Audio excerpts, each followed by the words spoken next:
So, magandang umaga at magandang gabi mga idol. So, nandito tayo ngayon para gawin na natin yung wall mga idol. Ito.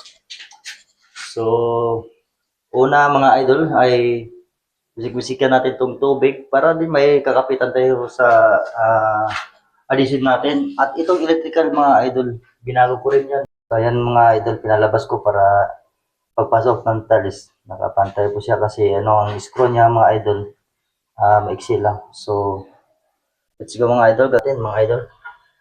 Ayan. Okay. Yan po mga idol. Ang design niya. Napakaganda, di ba?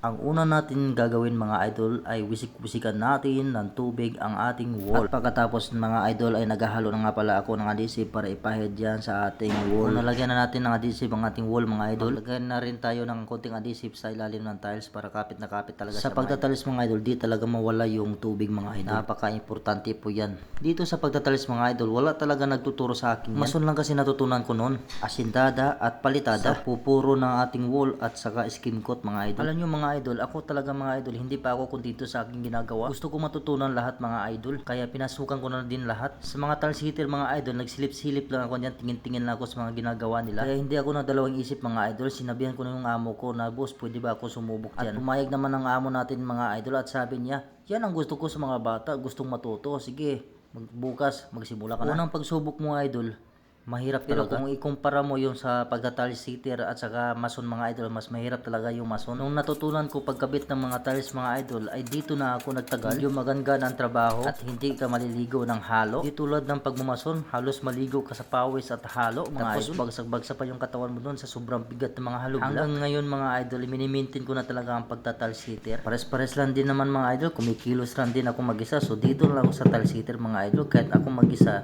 medyo magaan din naman ang ginagawa ko. Malaki talagang tulong tong kamera ngayon mga idol sa panahon ngayon dahil nabibidyohan natin ang ating mga ginagawa mga idol. Tapos natin mabuo ang ating gawa. Napakasarap sa pakiramdam mga idol kapag nabuo muna lahat. Ito ang ebidensya na tayo talaga ang gumagawa. Nakasubok nga pala ako sa pagiging foreman at leadman mga idol. Yung dati kong kasamahan, alam na nila yan. Naging steelman at saka installer rin ako mga idol. Kaya ko rin mag-welding at tubero at plumber mga idol. Parang gusto ko rin pasukan yung dapting mga idol. Sa tuwing tinitingnan ko sila mga idol, parang nagaganahan din ako. Pero takot na po ako mag-akyat-akyat sa scaffolding mga idol. Dahil may sakit na po tayo sa paa. Kaya dito lang tayo, magtatayos lang muna tayo mga idol. At narito na ang kanyang itsura mga idol natapos.